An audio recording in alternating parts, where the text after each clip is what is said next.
Today, here's the goal. Catch everything. Today, the goal is to obviously keep it going, but it is also, we want to get to the Master Ball, which apparently it's this fight and the next fight. Why are your Pokemon underleveled? Nick, you ask. Why are my Pokemon underleveled? I've been keeping them underleveled just in case. And in this Victory Road battle, our discipline has rewarded us. And I will explain why in this battle. Alright. This is a fight against Hope and Albert. In that order.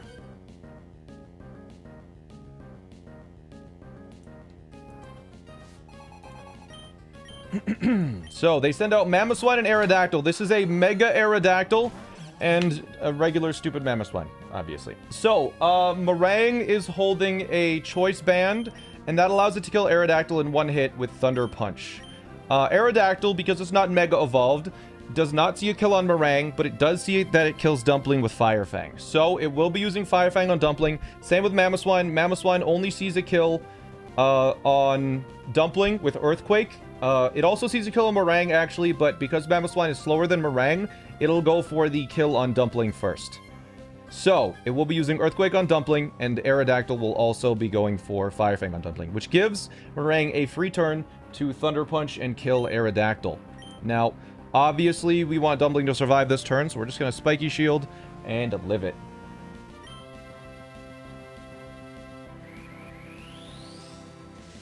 So, here is a Mega Aerodactyl that gets a little bit stronger, obviously, and Aerodactyl will be outspeeding. There's the Fire Fang, protected itself, and Aerodactyl's hurt a little bit. Doesn't really matter, as the Meringue Thunder Punches to kill. Now, Magnezone will go for the kill on Dumpling, but again, Dumpling has protected. Well, we'll see here in just a second. We'll see here. Magnezone goes for Earthquake. Fantastic.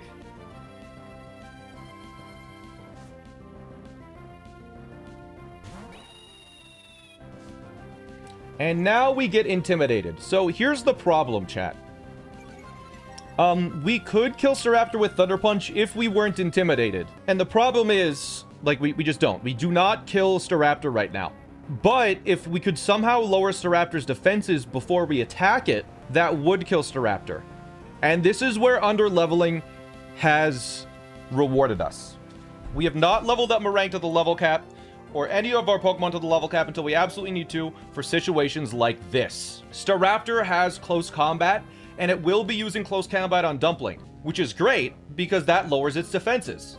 But if we were level 93 or higher on Meringue, Meringue would be faster, meaning it would hit Staraptor before it could use close combat. So by being at level 91, we're going to allow Staraptor to use close combat, lowering its defenses, giving us a free kill on Staraptor in one hit. And Magnezone, of course, is also just going to Earthquake again. So, Meringue is going to go for Thunder Punch, knowing that it can't kill it, but also knowing that it will kill it, because close combat's going to happen. And Dumpling needs to switch into a Pokemon that can take a close combat and an Earthquake, and that Pokemon is P, which has been pre-damaged very specifically. So, P switches in, P takes a close combat. It's not very effective. Its defense is lower, and now because its defenses are lowered and Meringue is slower, Meringue now gets to kill Staraptor this turn.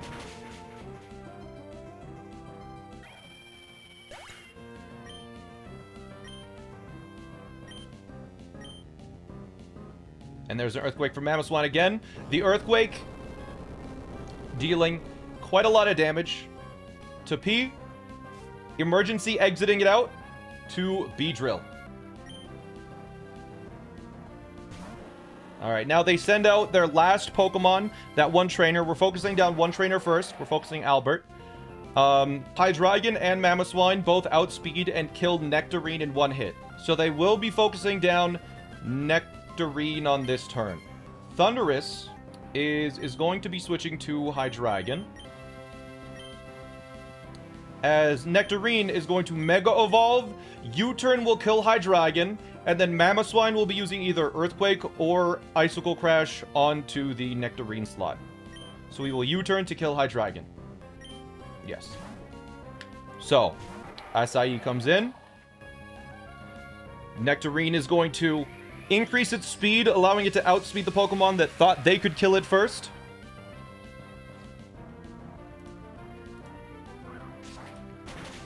Hydreigon goes down. We will now be switching to Urshifu, who will be taking an Earthquake or Icicle Crash.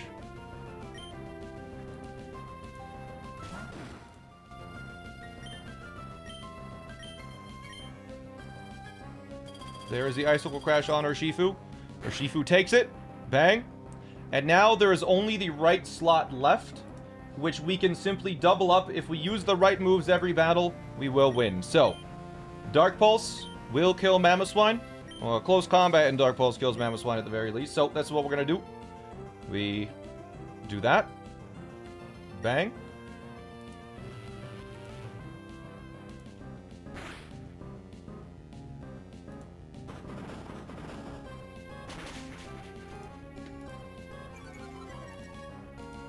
Alright, and now, we have a bit of a tricky Pokemon coming out next. I believe it should be Donphan.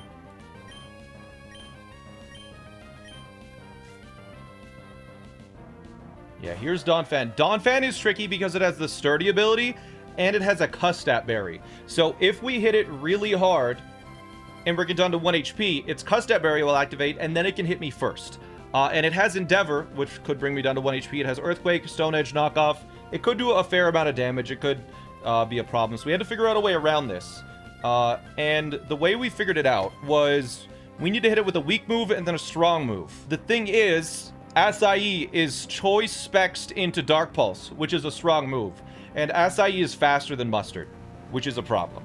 So Acai just has to Dark Pulse on this Donphan. But that will activate the Custat Berry, allowing Donphan to move first. But if Mustard simply attacks Donphan first with a weak move, allowing the Custat Berry to never activate, then Acai just gets the kill. So there's a weak Sucker Punch, and here's a strong Dark Pulse.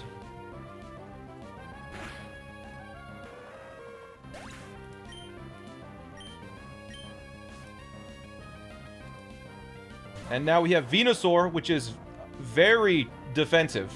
But a Choice Specs Dark Pulse plus a Wicked Blow critical hit barely kills.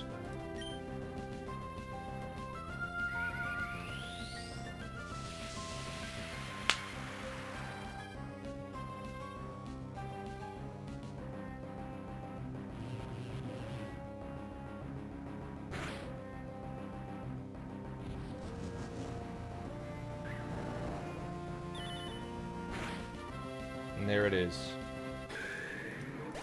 Alright. And there is the double battle with 2 Mega Evolutions. And there goes the battle. On to the next fight. Alright, here we go. It is battle time versus Cool Trainer Caitlin. I have nothing else to say to anyone that's come this far. Come on. Here we go.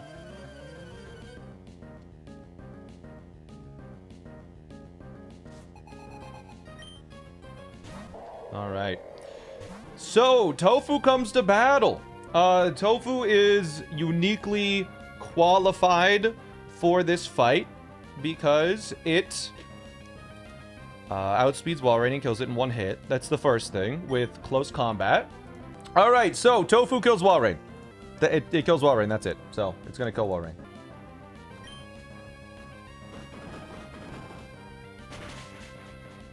There we go. Tofu kills Walrein. Aura, thank you so much for the 5 months. I appreciate it. And Tyro, thank you as well. Alright, Walrein went down, and now Yanmega comes in because it sees that it kills me with Air Slash. Woo! Ah, oh no! So it's going to use Air Slash, and it has Speed Boost as well. Gulp. Fortunately, Dino Nugget resists the Air Slash, so Dino Nugget's going to switch in and take it.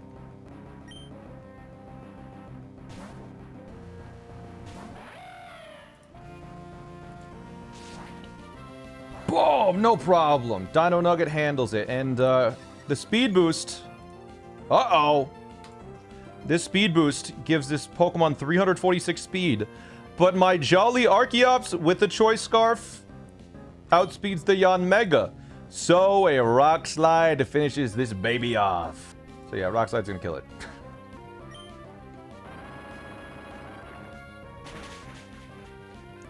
Bang. Now, the first Pokemon that doesn't immediately die to my Dino Nugget's gonna come in. That Pokemon is a Magnezone. And the reason why we brought Tofu instead of Urshifu as our resident fighting type is because of the unique ability that Tofu has. And I mean unique ability in the literal sense. It has the Limber ability.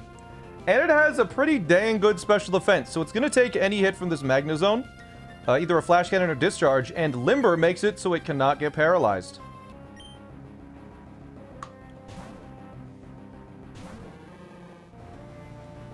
So there's the Discharge, but no paralysis because of our lovely ability.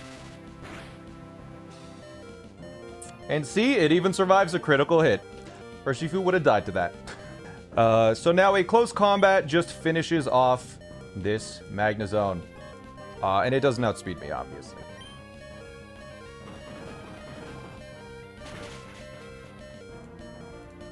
Now the first Pokemon to outspeed and kill me comes in.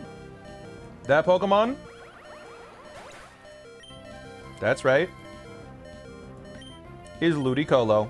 And now this is where things get a little bit interesting. Because this Ludicolo has an Eject Pack and it's going to use a random move. Eject Pack switches it out if its stats drop. And it has Leaf Storm, so it could switch out. It has Leaf Storm, it has Scald, it has Knock Off, it has Icy Wind. Surprisingly enough, Beedrill actually survives every hit. So Beedrill's going to switch in, and then we're just going to see what happens. If it Leaf Storms, it's going to switch out. If it doesn't Leaf Storm, it's going to stay in, and then we decide what happens from there. So, what's going to happen, Ludi? There's Leaf Storm! Alright, so Ludicolo is going to switch out because it used Leaf Storm. Because if it's Eject Back. Bye-bye. And that means Dugtrio is going to switch in. And, uh-oh! Dugtrio was hurt by his life. What? Weird. Anyways. Dugtrio is faster than me, but slower than me after I Mega Evolve. So, and Dugtrio obviously has paper thin defenses, so it will just die. It will just die to U-turn here. And it's slower than me by 2 points. Which is just brilliant. Just fantastic. U-turn. So yeah, this Dugtrio, it is slower and dies to my U-turn. Stupid idiot baby.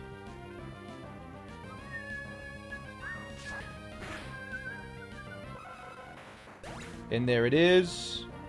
And yeah, because it died, we're going to switch in Dino Nugget. And Dino Nugget is kind of tricky because it kills the 2 remaining Pokemon in 1 hit. Ludicolo and Pinsir. So they're just going to send in the first Pokemon. They're just going to send in the first Pokemon because they see that they both die to my Dino Nugget, and they're just giving up, basically. They're like, I'm going to get chain killed. Nothing matters anymore. Send in Ludicolo, let it die, whatever.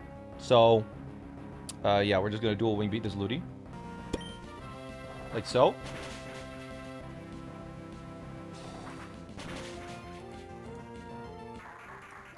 And now Pinsir comes out, and the thing with Pinsir is that, you know, I might be able to kill a regular Pinsir sometimes, but a Mega Pinsir I cannot kill. And that is because I have a Choice Scarf, and I'm stuck with a Choice Scarf. So, that's a problem, because I just cannot two-shot it. I think technically I could stay in, and you know what? I'm going to let Dino Nugget get a chain kill, I think. I think it'll be more fun this way. Could it Frustration and then Quick Attack kill me, though? It could it not? Alright. I could send in Dino Nugget, but I'm pretty sure it could try to kill me. You show kill on base form. I don't show kill on base form. I show kill sometimes on base form. Not 100% of the time. Which means it could Frustration if it doesn't see that I kill it. So we Frustrations in the chances that I don't. It rolls the no kill. So, yeah, we need to switch into Alaska now. I was thinking about if I could use Dino Nugget to get it more kills, but I have to use Alaska. So Alaska's going to switch in.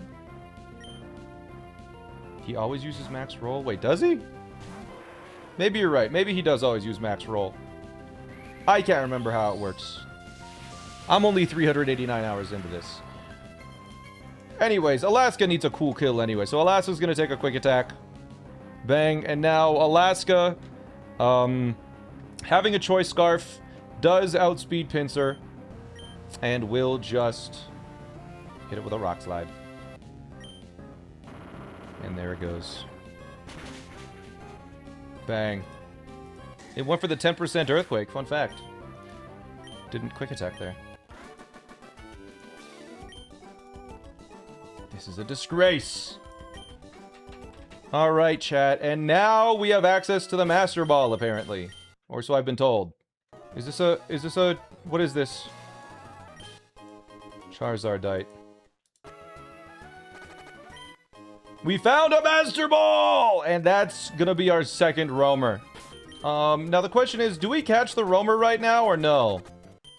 Do we just, like, do it right now? Do we just go for it? Alright. Because, like, we could catch Prim and then them back to back. But, I mean, okay, chat, here's the thing. If we have a Primarina, but we roll Enamorous, would we just catch the Enamorous anyways? So we have 130, 131, 132, and 133 available for roamer routes. We have 4 roamer routes. That is it. So this is weird, but in order to encounter the Pokemon on Route 133, we need to get through 132, which has an optional trainer that we are now forced to encounter. So I guess he's not really random. Is there random AI in optionals? I don't think optional trainers have random AI. So we're gonna have to go from here, fight Ronald, go around Ronald, go up here, go left from here to land on this land, and then go up from here to get over to this patch here to get into this water to get our roamer encounter. This should force us to fight Fisherman Ronald, an optional trainer who has only a team of level 80s, but it's kind of scary because this is going to be our first optional trainer ever, and it's a lot harder to calc for optional trainers because they're not built into the calculator, and so we could have... There's a lot more random... There's more stuff that we could have missed because less of it is pasted into the calculator for us. Alright, let's go fight an optional. Win or lose, you'll never know until you try. Ronald is the gatekeeper to 133.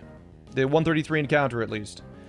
So, Fisherman Ronald would like to battle. He has 5 Pokemon. The first one is a Frostlass. It's only level 80 because we obviously ignored this route until just now. Frostlass has Cursed Body, so we don't want to have our Wicked Blow cursed. We outspeed and we do kill it with Crunch.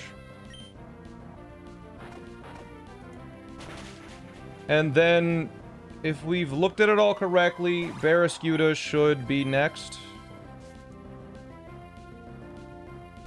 Yeah, Barraskewda. And Barraskewda, it outspeeds, and the highest damaging move it has is Close Combat. So, it will be using Close Combat on Nectarine. I'm quadruple checking. It's just... The moveset that it says, it has a level up moveset. The level up moveset for Barraskewda at level 80, it knows Flip Turn, Close Combat, Liquidation, and Laser Focus. So it has Close Combat. That is its highest damaging move against Mustard. That is the move that it must use. So it will use it against Nectarine instead. Yes. If it happens to use Liquidation, for whatever reason, Beedrill could die, which is what I was terrified of if for some reason it didn't have Close Combat. But it does. The fact that this is my first optional. This took 30 minutes to plan. Just because I was... I was really nervous, because Beedrill is, like, so good. And if I made a mistake here, we just lost him. So I was like, this is like pentuple checking at this point. Barraskewda, with the defense drops, obviously just dies to this bee in every sense of the word. Beedrill, the maximum speed that this has is 247. So we can fight, and a Mega Leech Life will get us back to full health. And it should bring in Golisopod, in theory.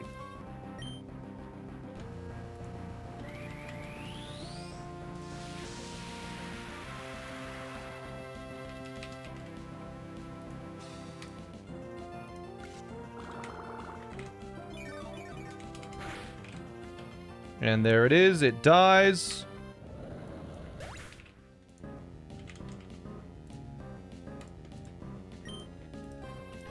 Okay. So I think Golisopod comes in now. Yes. Because it's the only Pokemon that it sees that survives Nectarine in most situations. And Golisopod does have First Impression, but they cannot do a ton of damage. But anyways, it does have Emergency Exit ability, so I'm going to U-turn to make it Emergency Exit. And because it's using Emergency Exit, my Nectarine is not switched out. Okay, my Nectarine is invisible. A little bit of a visual bug there, I guess. Or an invisible bug, rather. Anyways, a level 80 Reuniclus dies to U-turn. So we will U-turn again on the Reuniclus to kill it. Bro, so fast we can't even see him. And then now we can send in something after a second U-turn to go to Thundurus. Meringue.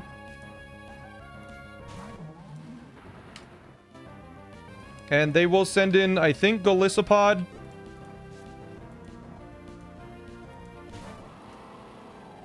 And it should die to Thunder Punch. After we take a First Impression.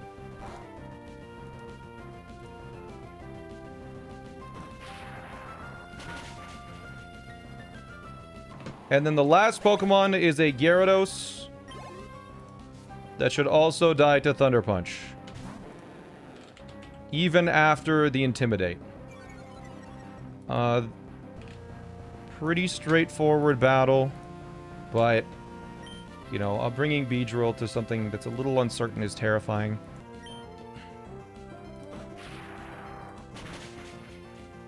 Yeah, and there's that done. Okay, there's the battle down. The optional's done. Pretty quick and easy. Honestly, the planning took a little longer than I would have liked. Anyway, so now we're gonna go to Paxton.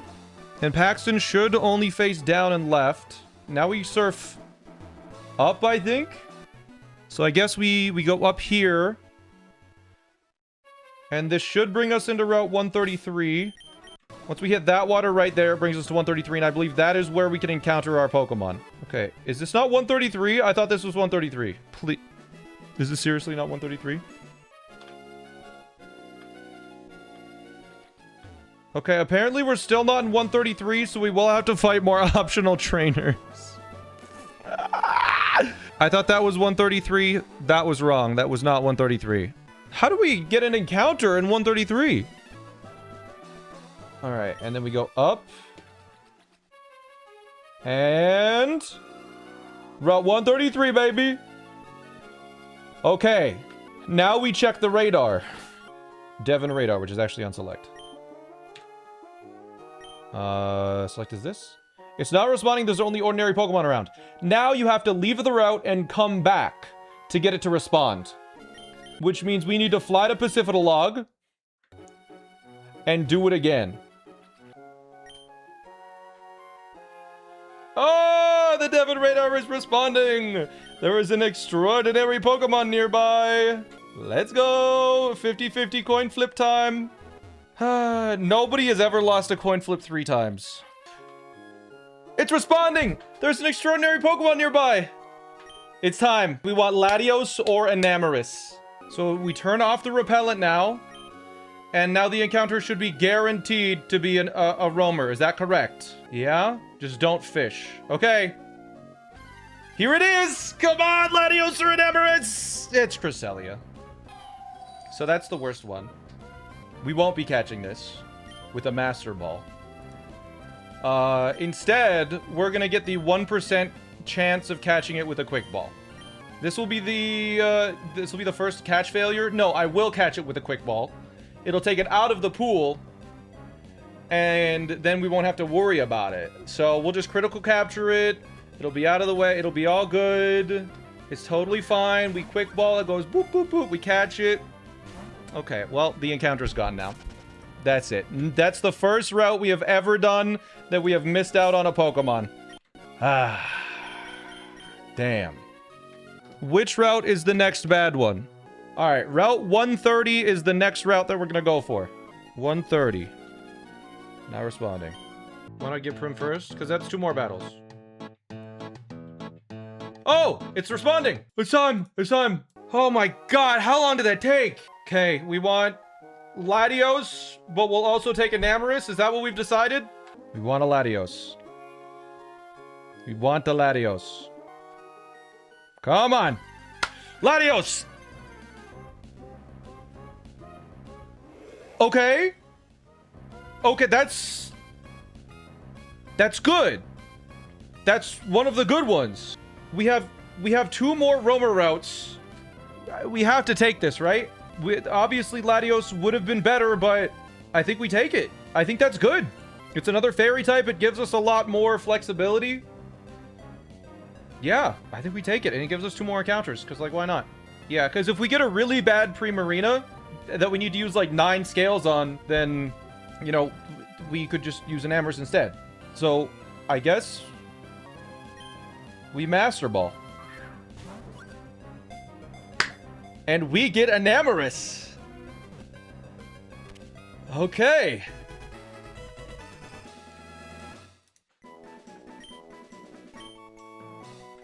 Enamorous' data was added to the Pokedex. Its arrival brings an end to the winter. According to legend, this Pokemon's love gives rise to the budding of fresh life across the land. What are we naming the love-hate Pokemon Enamorous? We already have Cupcake, though. I don't know if I want to do Shortcake, right? Don't we have Cupcake already? Daiquiri? You want me to name it after an alcoholic drink, Mom? Daiquiri is so good. You know what? We'll let my mom decide. Give a nickname to Enamorous. Yeah. We'll name it Daiquiri. Alright, how do you spell that again? I'll listen to my mom. Daiquiri's kind of cute. That's true. Get out of compost! What is that doing? Is that a sign? Is that... Wait. Repelon. Uh-oh. Uh-oh. What? Is that a bad sign? Why was it sent to compost by itself? Why was it sent into compost? Get the frick out of compost! We flushed the drink. Why did... Get out of compost. Surely not. Surely not. Get out. Get out. What are you doing? Get out of compost. Alright. Let's see. What is it? We want Modest, apparently. Modest we would like. Hasty. Ooh. That's... Isn't that lower special attack? No, lower defense. And stats are... We got perfect speed and perfect special attack. Let's go. That's pretty good. That's pretty good. Plus speed nature. Keep in mind, chat, this was guaranteed 3 perfect IVs. Keep in mind, 3 were guaranteed. It picked the right 3. Yeah.